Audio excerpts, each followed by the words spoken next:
아시는 것처럼 신명기 28장을 축복과 저주의 장이라고 합니다. 또 하나의 축복과 저주의 장이 오늘 바로 본문 레위기 26장입니다. 그러므로 레위기 26장은 순종하는 자에게는 하나님께서 복을 주신다는 약속이고, 그러나 하나님을 대항하여 하나님의 말씀에 저항하여 불순종하는 자에게는 재앙이 있을 것이라고 오늘 26장 전체에서 5가지 재앙이 있음을 경고하고 있습니다. 14절에서 17절까지를 보면은 폐병과 열병의 질병이 있을 것이라고 말씀하시고, 18절에서 20절은 가뭄과 흉년이 있게 되고, 21, 2절은 들짐승의 습격이 있을 것이며, 23절, 6절은 전쟁과 굶주림이 있게 되고, 마지막에는 나라가 망할 것이다 말씀하셨습니다. 오늘 이 본문은 이와 같은 무서운 재앙을 경고하신 이후에 하나님이 하시는 말씀입니다. 그러나 뒤에 깨닫고 마음이 낮아져서 내 죄 때문이구나, 내가 잘못했구나, 자신의 형벌을 순히 받으면, 그러면 내가 너희 조상 아브라함과 이삭과 야곱과 한 언약을 기억할 것이다. 그러면 내가 다시 너희를 권고하리라.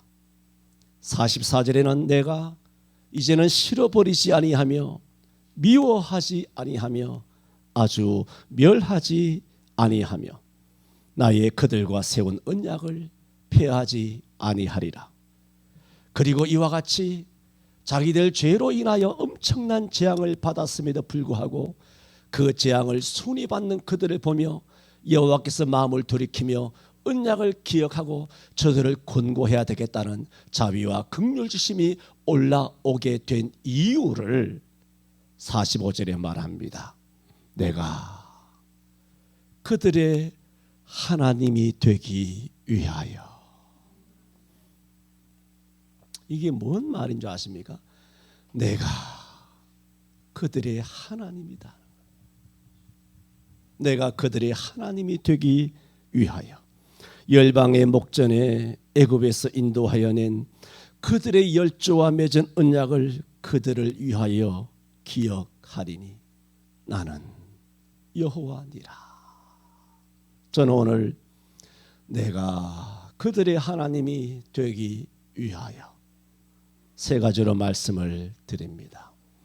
먼저 드리고 싶은 말씀은 여러분 아시는 것처럼 세상의 모든 일이나 직장이나 혹은 관계나 종교는 전부 다 사람 편에서 맞추어야 합니다. 어떤 직장에 들어가고자 한다면 내 성질대로 직장 들어가는 거 아닙니다. 그 직장이 요구하는 인물이 있습니다. 그 직장이 요구하는 인물에 나를 맞추어야 합니다. 직장이 내게 맞춰주지 않습니다. 어떤 기업이든 직장이든 일터든, 심지어 요즘 무슨 일당이 올라가지고 시간제 요금이 올라가지고 요즘 1시간에 10,000원씩 주는지 모르지만 편의점을 가도 100% 합격 안 됩니다.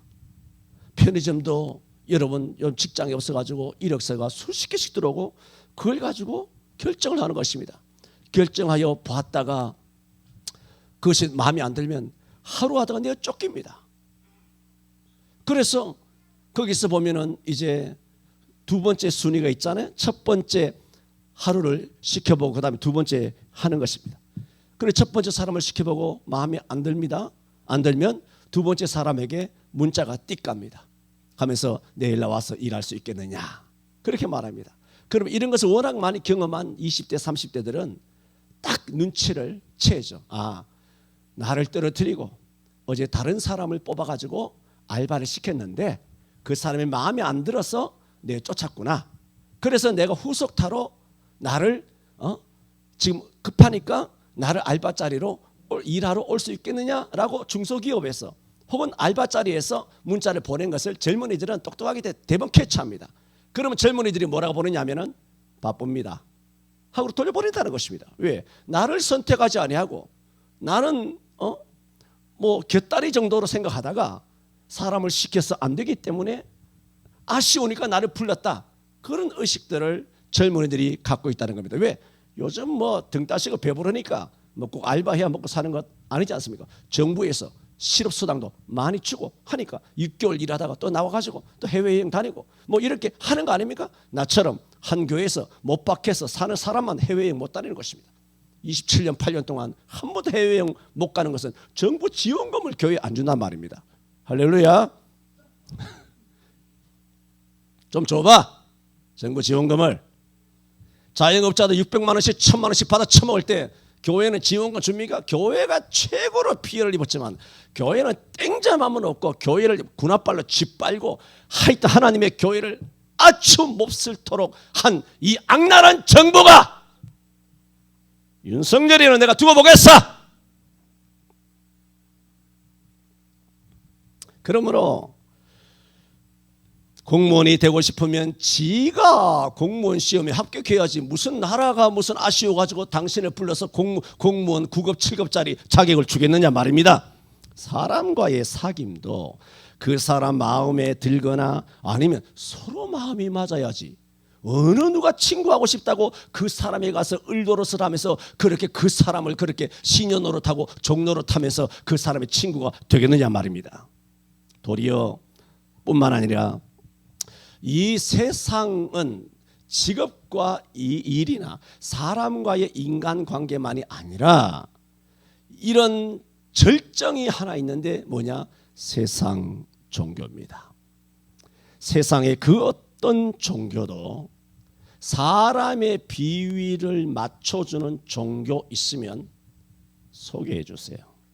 도리어 세상의 모든 종교는 두려움과 공포 마케팅으로 우리의 마음을 그리고 행동을 지배하려 합니다.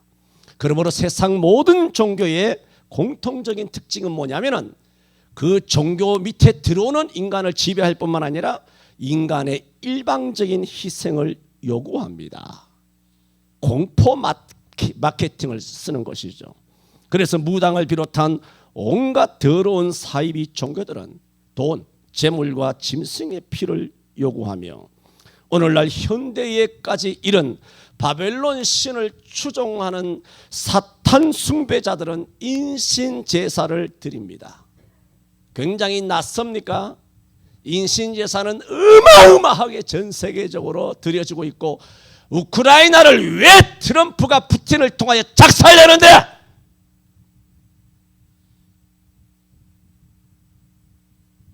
어린아이들을 납치해가지고 지하에다가 수만 명 처박아두고 아이들의 모가지를 잘라가지고 인신 제사 드리는 전 세계 딥스의 핵심적인 나라가 우크라이나.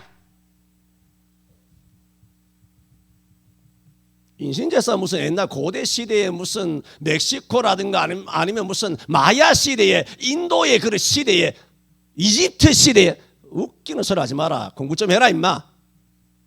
공부 좀 해. 미국에서도 끊임없이 벌어지고 있는 것이 인신제사예요. 오바마, 클린턴, 부시, 트럼프를 제외한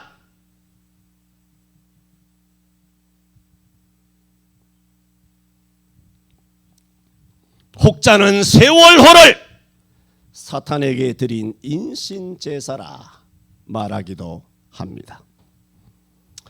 이 땅의 세상 종교는 다 그렇습니다. 그 종교에 들어가는 이상 여러분의 모가지를, 여러분 자식의 생명, 재산 다 내어놓고 거기에서도 평안을 주느냐? 계속 두려움과 공포 마케팅으로 네가 이렇게 안 하면 저렇게 된다, 저렇게 안 하면 네 자식이 뭐 우환이 있다, 뭐라고 해서 온갖 찌꺼을 해서 여러분 주머니와 생명을 노린다는 것을 알아야 합니다. 그러면 꼭 이런 사람이 있다? 꼭 이런 사람이 있습니다. 교회는 헌금 요구하지 않습니까? 아주 지가 똑똑한 줄 알아. 대부분 반발합니다. 교회는 헌금 요구하지 않습니까? 이런 말 하는 사람들을 보면 어처구니가 없습니다. 왜냐하면 그런 말 하는 사람의 백의 100명은 꼭 그놈들이 헌금 안 하는 놈들입니다. 헌금을 비난하는 인간은 헌금 안 하는, 내가 좋게 말해서 놈이에요. 사실은 새끼예요. 헌금 안 하는 놈들이 꼭 헌금을 비난합니다. 정말 하나님 앞에 바로 성경적으로 헌금하는 자, 헌금을 비판하는 자 내가 본 적이 없고, 이 나이가 되도록. 내 나이가 몇 개예요? 내가 여러분이 동생이야?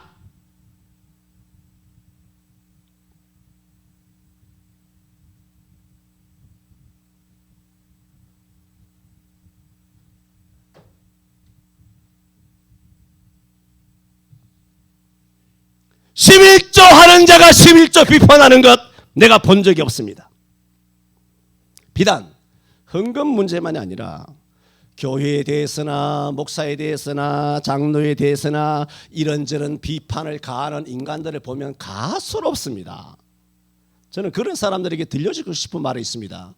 네 주제를 알아라.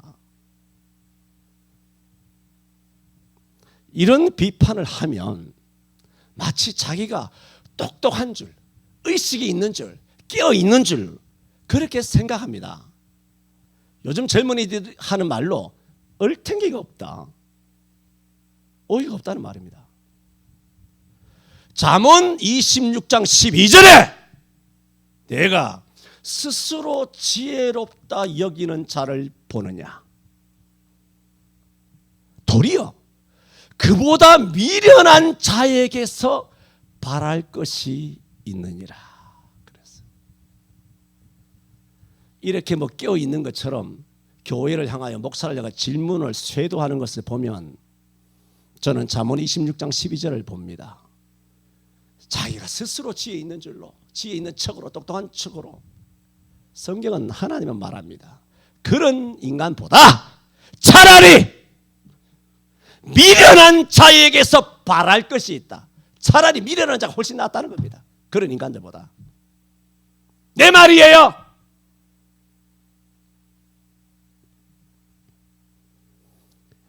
아셔야 합니다. 헌금이나 재물을 요구하는 것은 교회가 아닙니다.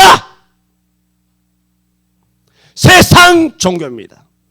세상 종교에는 돈, 재물은 제사의 절대적인 조건입니다. 그러나 기독교는 헌금이 예배의 절대 조건 아닙니다. 이 도둑놈의 새끼들아. 여러분이 드릴 헌금이 예배 절대 조건이야.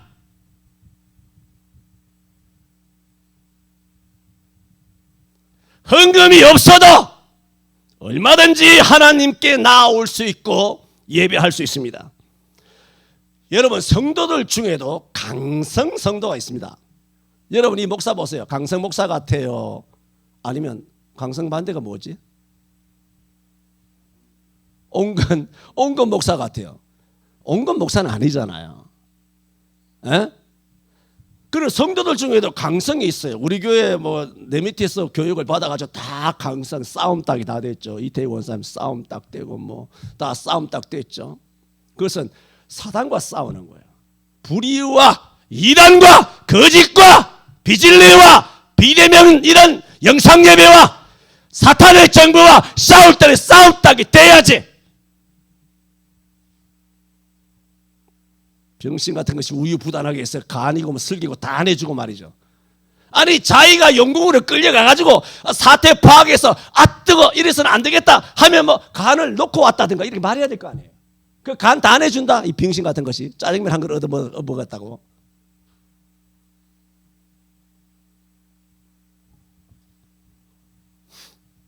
강성 성도들이 있습니다.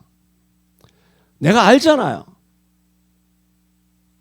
심지어가 아니에요. 11조 안 하는 성도가 무슨 성도입니까? 주일 안 지키는 성도가 그게 뭐 집사입니까 그게? 내 말입니까? 여러분 많이 들어봤잖아요. 여러분 주변에도. 교회마다 이런 사람들 조금 있는 게 아닙니다. 예수 잘 믿으면 잘 믿을수록 장로, 권사, 예수 오래 믿은 성도들은 다 그런 마음을 갖고 있어요. 100% 다. 어린 성도니까 봐주고 믿음이 연약하니까 봐주는 것이지 장로, 권사, 집사가 11조로 안 해. 이건 강성이어서가 아니라 성경으로 교육을 받았기 때문에 이게 잘못이다라고 다 알고 있어요. 누구든지. 내 의견이 아니라고요. 교회마다 다 그래. 천만 그리스도인들이. 성경도 안 읽으면서 무슨 성도야? 자, 보세요. 맞는 말이 틀린 말이에요? 맞는 말입니다. 100% 맞는 말입니다. 그런데 그런 맞는 말도 사람을 정죄하는 데 사용하면 틀린 말이 됩니다. 중요한 말입니다. 내가 왜 마음대로 설교할 수 있는 줄 아세요? 강단에서는 꺼리낌 없이 설교를 하죠. 왜냐하면 선포기 때문입니다. 여러분을 판단하고 비판하고 정죄하는 메시지가 아니에요. 말씀을 선포하는 거예요. 그런데 강단에서 딱 내려가면 여러분이 내 면전에서 무슨 말을 짓거려도 내가 아무 말 안 하죠. 예절 없이 함부로 말해도 얼굴 하나 붉히지 않습니다. 나는 내려가서는 무슨 짓을 해도. 왜? 그것도 내가 말씀을 선포자가 아니에요. 목자예요. 양을 안아주고 양을 어깨에 메고 가는 목자예요. 나 지금 목자로 올라온 거 아니에요. 여호와의 사자로 하나님을 대신하는 여호와의 사자로 메시지를 전하는 여호와의 사자란 말입니다. 그렇다고 이런 순간에는 인간의 허물이나 실수가 없다 그런 말은 아닙니다. 그러므로 항상 베레아 교인들처럼 전파한 말씀이 과연 그러한지 상고하라 그랬잖아요. 1~2분 이야기했습니까? 틀린 말씀이 있을 수도 있으니까 없어요. 하는 얘기예요. 있을 수도 있다고 생각이 든다면 성경적으로 연구하고 다른 목사들 다 물어보고 무슨 전 세계 신학자고 무슨 신학사가 다 떠들어봐서 목사가 오늘 본문을 해석을 잘못했거든 갖고 오라 그러잖아요.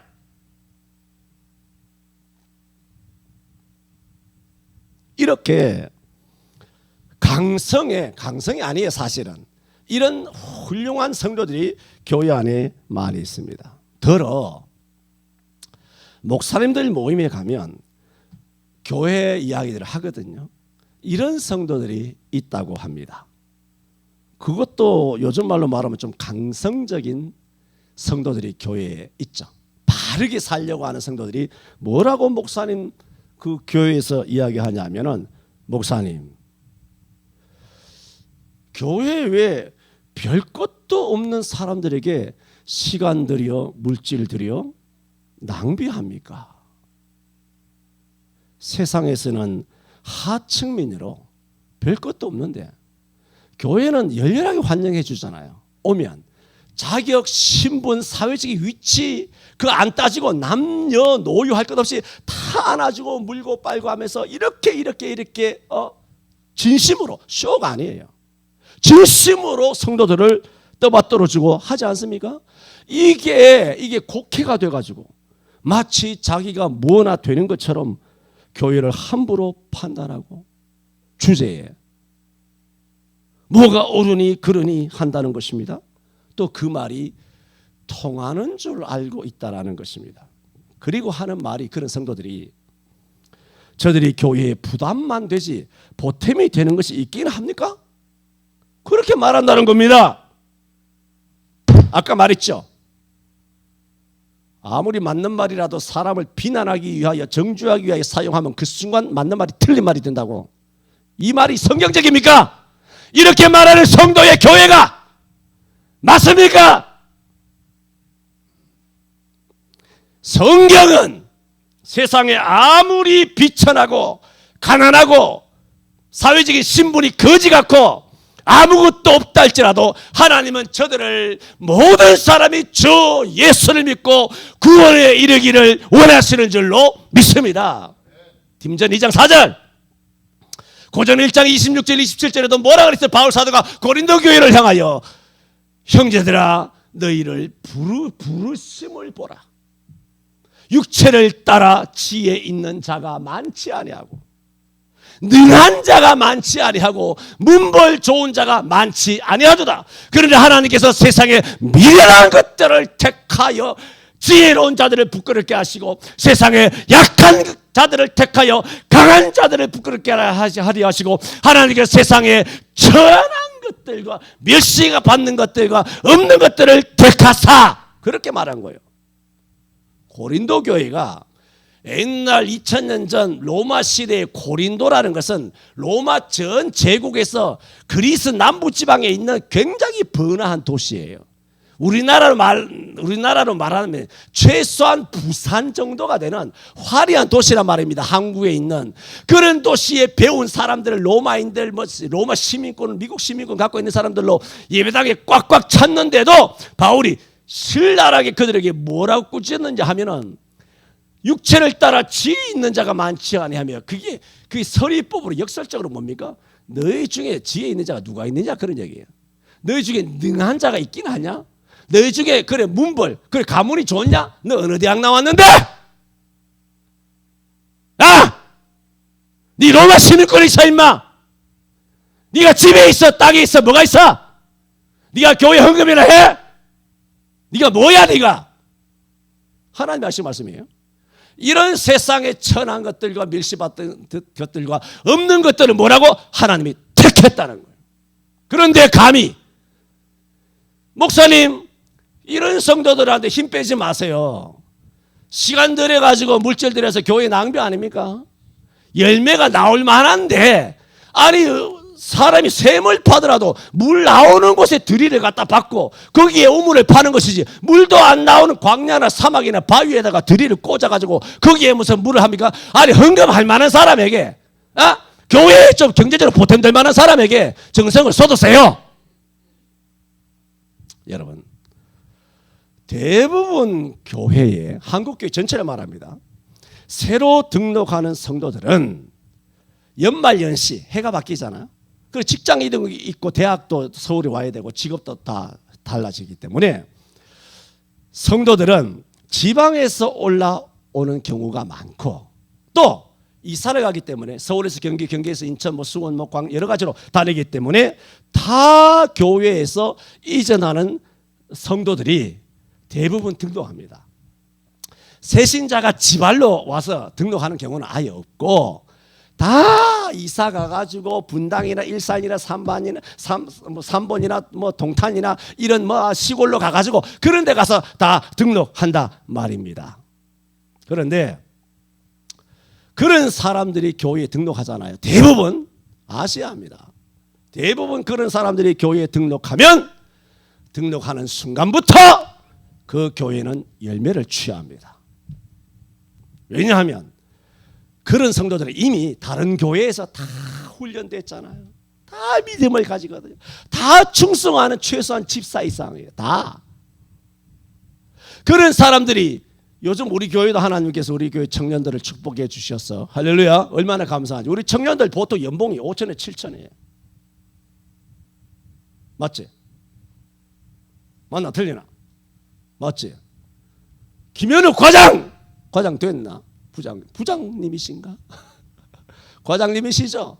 연봉 한 7천 되지? 마누라는 따로잖아. 또 육군 대위. 육군은 얼마나 내 돈 받는지는 모르겠습니다만은, 그러면 월 한 1,000 버는 거야 최소한. 요즘 30대 초반만 돼도 40대 50까지 올라갈 거 없어. 30대 초반만 해도 연봉 5천에서 7천 찍어요. 그러면 다 예수 믿어. 다 교회 등록해. 우리 사위 딸도 마찬가지잖아. 그 교회 갔잖아. 가자마자 11조가 한 달 100만 원, 150만 원씩 해. 그게 보통 예수 믿는 사람들이 다른 교회 가면 그렇게 되는 거예요.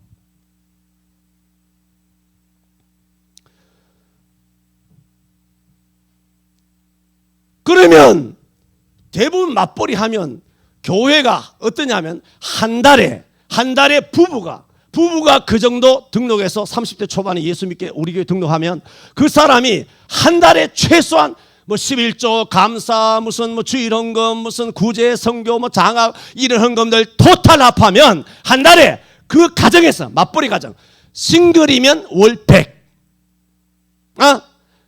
커플이면 월 200 정도 교회 수입이 잡혀요. 헌금이 된다고. 헌금이라고. 그런데 이런 가정이 100가정이야. 그런 젊은 가정이 100가정이면 200명이지? 200명이야. 30대, 40대가 200명이야. 200명 되면 한 달에 이 사람들 장로, 권사 이런 헌금 다 빼고 사업가들, 판사, 검사, 의사들 전문직에 그 헌금 빼고 이런 기본적으로 하는 20대, 30대의 헌금만 따져도 100가정만 있어도 한 달에 이 사람들만 하는 헌금이 한 달에 2억이에요.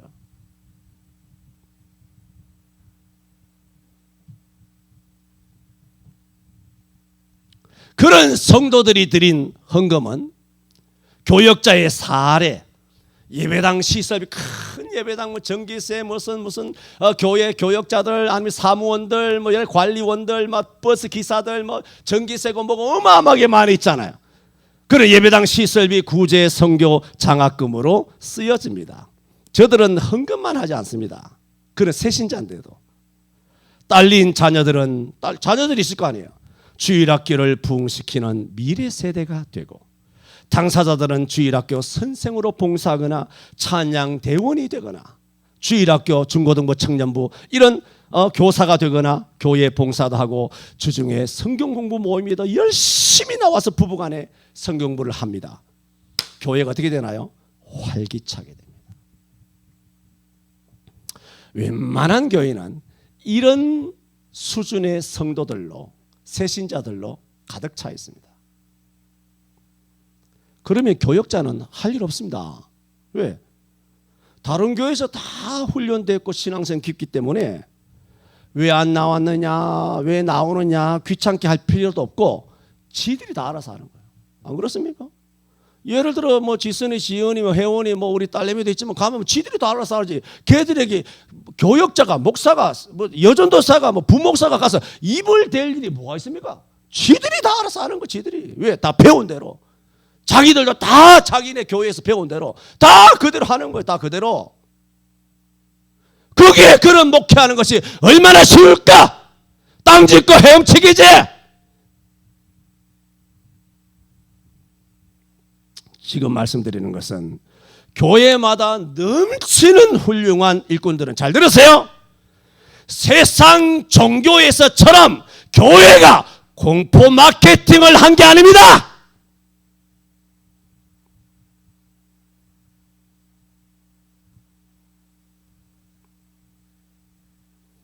이 교회 1000만 그리스도인들이 하나님 앞에 기쁘게 그 헌금을 하는 것은 구원받은 기쁨으로 하나님께 드리는 줄로 믿습니다. 교회는 여러분의 생명을 구원하는 곳이지, 잘 들으세요, 여러분을 필요로 하는 것이 아닙니다. 교회는 여러분의 생명을 구원하는 것이지 여러분의 필요해서 하는 것이 아닙니다. 그 장로도 권사도 목사도 다 마찬가지입니다. 교회가 왜 여러분이 필요합니까? 돈 때문에?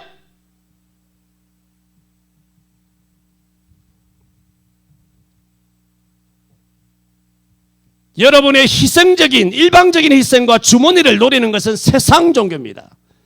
어따 대고 하나님의 교회를 세상 종교를 비판하고 대하는 그런 저급하고 걸레 같은 더러운 시각으로 하나님의 교회를 판단한다는 말입니까? 얼탱이가 없다 임마. 세상의 모든 세상 종교는 여러분이 맞추어야 하고 여러분은 단지 희생물이 될 뿐입니다. 그러나 하나님의 교회는 하나님께서 사랑하시는 줄로 믿습니다. 첫 번째 말씀드렸습니다. 오늘 제목이 뭐라고요? 내가 너희 하나님이 되기 위하여를 설명하기 위해서 세상의 모든 기업, 직장, 공무원, 일터, 인간관계, 종교는 다 내가 맞춰야 돼요. 내가 자격을 갖추어야 돼요. 내가 직장에, 기업에, 나라에 다 내가 다 맞춰야 돼요. 불교든 아니면 무슨 무당이든 다 내가 맞춰야 돼요. 기독교는 그렇지 않습니다. 여러분이 요구하는 것은 1도 없습니다. 이 도둑놈들아. 두 번째로, 그러면 아이고 더버라. 더버라가 표준말입니까? 더워라가 표준말입니까? 두 번째로, 그러면 교회가 왜 가난하고 죄인인 사람들에게까지 전도하고 사랑을 베푸느냐 하면 하나님이 그러셨기 때문이에요. 하나님이 그러셨다고 내가 그러고 싶은 게 아니고 나는 부자가 왔으면 좋겠어. 그러나 우리가 의뢰하고 있는 하나님은 나의 하나님 나의 아버지는 뭘 원하시느냐? 세상에 약하고 멸시받고 천하고 없고 지식이 없고 사회 하층민 가난한 사람 죄인 세리 이방의 여자들 가늠하다가 현장에 걸린 여자들 이런 죄인들을 향하여 하나님께서는 그들을 부르신다는 거예요. 누가? 우리 아버지가. 우리 아버지의 명령이에요. 지상 명령이에요. 그러니까 교회가 그렇게 순종해야 되는 거예요. 여러분이 대단해서가 아니고 오늘 말씀을 보면 45절에 놀랍게도 내가 그들의 하나님이 되기 위하여. 보세요. 야, 세상적으로 우리가 어떻게 해야 됩니까? 내가 하나님의 아들이 되기 위하여 금식하든가 뭐 집을 팔아 논 팔아서 헌금하든가 뭐 이렇게 하든가 해야 되는 거 아니에요? 그런데 성경에 하나님께 이렇게 쓰시면 안 돼요. 이게 뭐와 같으냐면 남녀간에 내가 먼저 사랑한다고 고백하면 이게 지는 거예요. 요즘에도 그런다며? 그거와 똑같아. 약점 잡히는 거와 똑같아. 내가 너희의 하나님이 되기 위하여. 하나님이 우리에게 다 맞춘다는 겁니다. 여러분 그 유명한 바울 사도가 청년 사울이었을 때 예수 믿는 사람을 잡아 가두려고 다메섹까지 쫓아갔지 않습니까? 그때 하나님께서 보좌 우편에 예수님께서 앉아 계시다가 다메섹에 쫓아온 청년 사울을 만나게 되었습니다. 그것을 디모데전서 1장 13절에 바울을 어떻게 바울 스스로가 이야기하냐면은 나는 전에는 회방자요 또 핍박자요 포행자였다. 그런데 내가 도리어 하나님으로부터 긍휼을 입은 것은 내가 믿지 아니할 때에 알지 못하고 행하였습니다. 여러분 인간 사회에서 회방자, 핍박자, 폭행자 바울이 자기를 그렇게 말했잖아요. 인간 사회에서 회방하고 핍박하고 폭행하면 그냥 고소고발 때리면 끝나는 겁니다. 112 쳐가지고 고소고발하면 돼요. 아니면 안 보고 말지 뭐. 그러면 인간 세상에는 끝나는 것입니다. 그런데도 하나님께서는 이런 핍박자요 포행자요 또 회방자였던 사울을 구원하시기 위하여 놀랍게도 사울의 스케줄에 맞추었어요. 사울의 스케줄에 맞추어서 사울이 다메섹으로 갈 때 하나님도 다메섹으로 가셨어요. 하늘 보좌를 버리시고 내려오셔서 다메섹에 나타나셔서 사울을 만나 주셨습니다. 우리에게도 마찬가지입니다. 아브라함이나 모세나 12제자나 모두 우리는 한 사람 누구도 예외 없이 하나님 앞에 아시아입니다. 쓸모없는 인간들이었습니다. 우리가 성경에 누구도 예외 아닙니다. 다 쓸모없는 인간들이었습니다. 아브라함은 쓸만했습니까? 아닙니다. 우상을 섬기는 가정이었습니다. 모세는 쓸만했습니까? 살인자입니다. 전과자입니다. 청년 사울은 자기 입으로 말했잖아요. 회방자의 핍박자라고.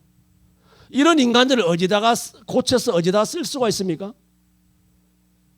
하나님 앞에 다 쓸모없는 인간들이었지만 하나님께서는 우리를 고쳐 사용하시기 위하여 우리의 하나님이 되시기 위하여 아브라함의 하나님이 되시기 위하여 모세의 하나님이 되시기 위하여 바울 사도의 하나님이 되시기 위하여 이스라엘의 하나님이 되시기 위하여 성천교회와 한국교회의 하나님이 되시기 위하여 저와 여러분 한 사람 한 사람의 하나님 아버지가 되시기 위하여 우리의 모든 스케줄에 맞추어서 주님께서 우리를 안으시고 업으셔서 홀로 가시밭길로 걸어가신 것입니다. 제가 전에도 한번 인용한 적이 있는 메리 스티븐스의 시 모래 위에 발자국이란 시입니다. 시 내용이 아시죠?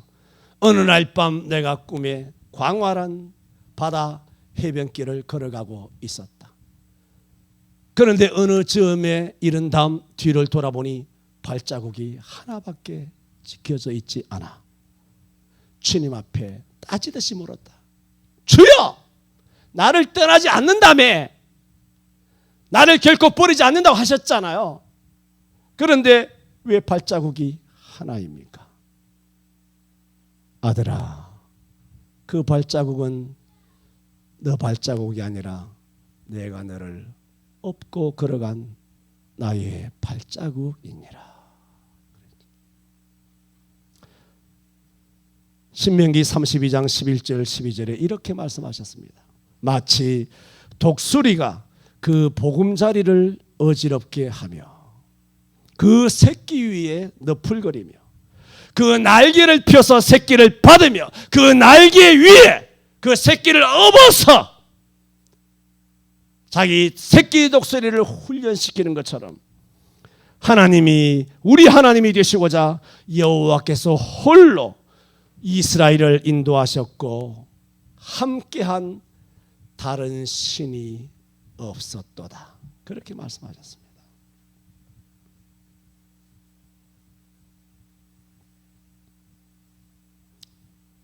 왜 하나님께서 가난한 죄인에게까지 전도하고 사랑을 베푸셨느냐 하면 우리 하나님이 되시기 위해서. 제발 착각하지 마세요. 헌금 많이 했다고, 충성했다고 착각하면 넌센스입니다. 또 헌금 못했다고 기죽을 필요 없어요. 헌금으로 하는 거 아닙니다. 그러나 헌금을 해야지. 당연히 해야 하는 것. 하지 못하면 죄고, 죄면 회개하고, 회개하면 고쳐야지. 고치려고 애를 써야지. 당장은 안 돼도 고쳐야지. 어릴 때는 기저귀도 하루에 30개 4개지 똥기저귀를 갈지만 기저귀가 점점 줄어야 정상이고, 그런 말을 하고 자기 발로 서고 재질이 하지 않고 밥숟갈도 자기가 떠놓고 사회인으로, 정상인으로 자라가는 것이 정상 아니야?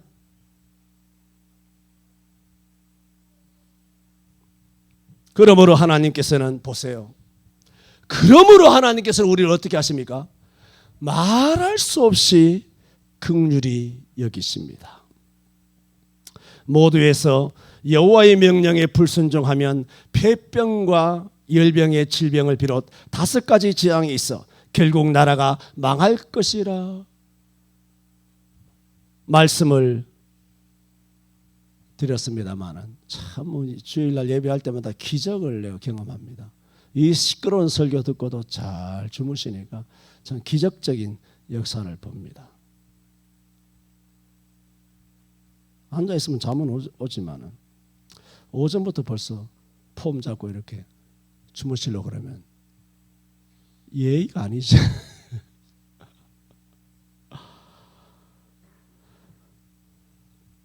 자, 레위기 앞에 23절 보세요. 23절에 이런 일을 당하여도, 하나님의 징계를 받아 재앙을 받죠. 당하여도 너희가 내게로 돌아오지 아니하고 나를 대항할진대, 너희가 나를 대항하면 24절은 뭐냐? 나도 너희를 대항하겠다는 거예요. 나도 너희에게 대항하여 너희 죄를 인하여 너희를 7배나 더 징치할지라 그랬어요. 또 27절에도 너희가 이같이 될지라도 가뭄으로 양식이 다 끊어지는데도 불구하고 내게 청종치 아니하고 뭐라고? 내게 대항한다면 28절에 나도 너희에게 대항하리라.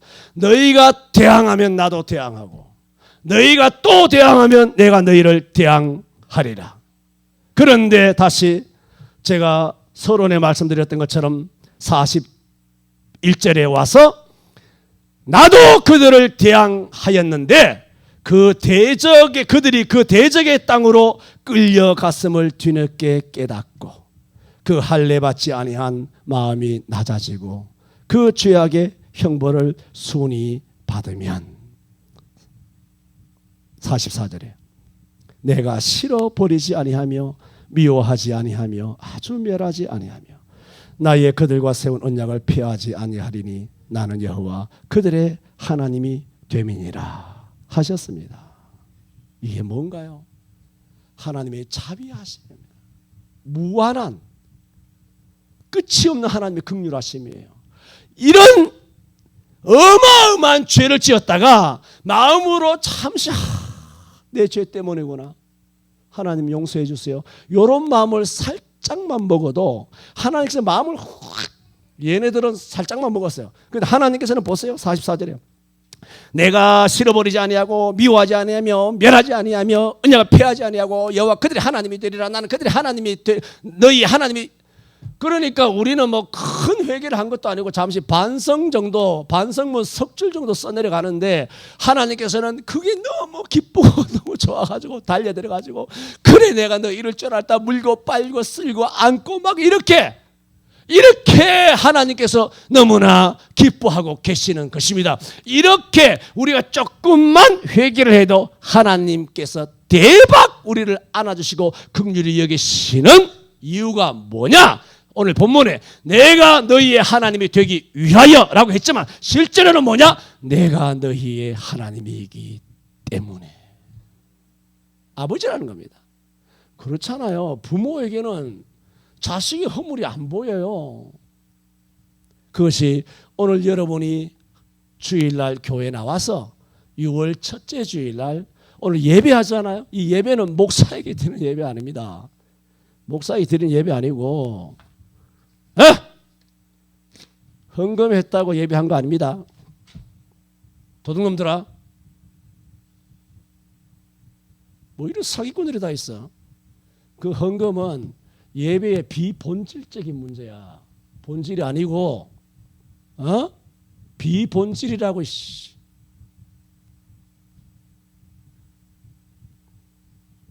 이런 우리 하나님 앞에 우리가 예배를 하잖아. 이런 예배를 하는 우리가 하는 것은 하나님께서 우리의 아버지시기 때문이라는 거야.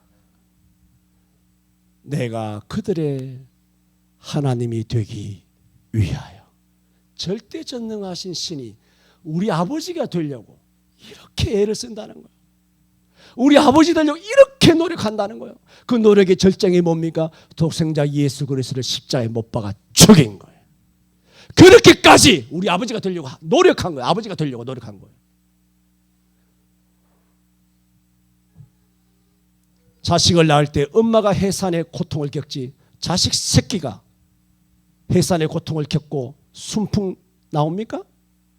에? 해산의 고통을 엄마가 겪는 거지 니들이 겪는 거야 임마? 야, 니들이 겪는 거냐고. 이 새끼들이 막 뭐 이런 장돌배기 같은 인간들이 다 있어. 해산의 고통은 엄마가 겪는 거야 임마. 네가 겪은 거 아니야. 아이가 태어나는 순간 엄마는 모든 자기의 개인적인 삶은 다 포기됩니다. 애가 자면 지도 자야 되고, 애가 깨면 자다가도 벌떡 일어나야 되고, 수시로 젖을 물려야 되고, 신방 가고 전화하고 기도하고 돌아보고 왜 나왔느냐 안 나왔느냐 이렇게 돌아보고 화장하고 여행하고 외처럼 꿈도 못 꾸고 진자리 말한 자리 가면서 아이가 자랄 때까지 아버지 어머니는 쉼 없이 엄마 아버지가 되기 위하여 맞추는 거지. 여러분, 우리에게서 난 우리 아기가 되기 위하여 노력한 게 도대체 뭐가 있습니까?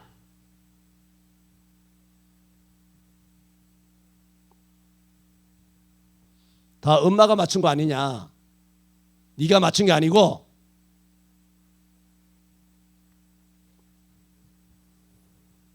오늘 레위기 26장 45절 내가 그들의 하나님이 되기 위하여.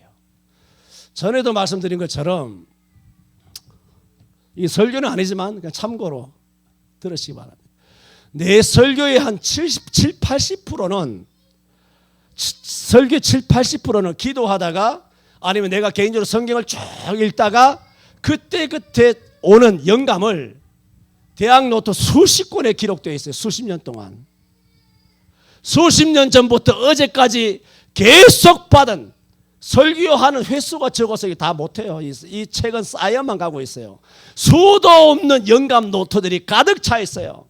오늘 말씀드리는 것은 2018년도에 받은 영감을 오늘 말씀드리는 거예요.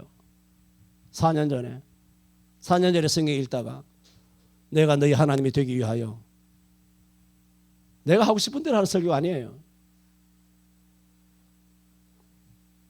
기도합니다. 형제들아, 육체를 따라 지혜 있는 자가 많지 아니하고 능한 자가 많지 아니하고 문벌 좋은 자가 많지 아니하도다. 그러나 하나님께서 세상에 미련한 것들을 택하사 지혜 있는 자들을 부끄럽게 하려 하시고 약한 것들을 택하사 강한 것들을 부끄럽게 하려 하시며, 하나님께서 세상에 천한 것들과 멸시받는 것들과 없는 것들을 택하사 있는 자들을 부끄럽게 하시나니 이는 아무 육체라도 하나님 앞에서 자랑치 못하게 하려 함이라 하였습니다. 오늘 우리가 된 것은 우리의 노력이 아닙니다. 우리의 애씀이 아닙니다. 우리가 한 것은 어마어마한 죄를 지은 범죄자밖에 없습니다. 그러나 우리가 예수님 앞에 나와 잠시라도 회개하고 죄를 깨닫고 반성하는 기비만 보여도 아버지께서 기다렸다는 듯이 달려와서 우리의 죄악의 더럽고 냄새나는 똥기지기를 하루에 30개 40개 칼락하시면서 독수리 날개로 우리를 범죄한 멸망의 도시 애굽과 소돔과 고모라에서 우리를 업어서 우리를 광야로 인도하여 영적인 가나안 땅국 천국으로 인도하여 주시되, 나와 함께한 신은 없는 일을 하신 것처럼 우리 하나님만이 우리의 하나님이 되시기 위하여 애를 쓰시고 독생자 예수 그리스도를 십자가에 못 박아 죽이기까지 우리 하나님이 되시기를 원하셨사오니, 아버지 앞에 우리도 이 큰 사랑을 받은 자녀로 답게 살아가는 우리 성천교의 모든 성도들 되게 하여 주시옵소서. 예수님 이름으로 기도하옵나이다. 아멘.